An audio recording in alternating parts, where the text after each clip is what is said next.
Hello everyone. Welcome back to Online Help Guide. Today, in this video, I will be showing you how to disable feed videos remix on Instagram.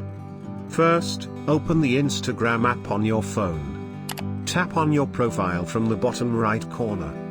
Tap on 3 horizontal lines from the top right corner of your screen. From the pop-up menu, click on the settings. Tap on privacy. Under the interactions, you will see the Reels and Remix option and tap on it. Now tap on the toggle button located at the side of the Allow for Feed Videos.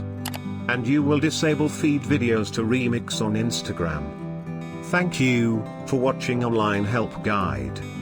Hope this video was helpful and you're able to disable the feed videos remix on Instagram. If you like our video, then don't forget to hit the like button on our video and comment down if you have any question or feedback. Also, if you are new to our channel, please subscribe and hit the bell icon to our channel.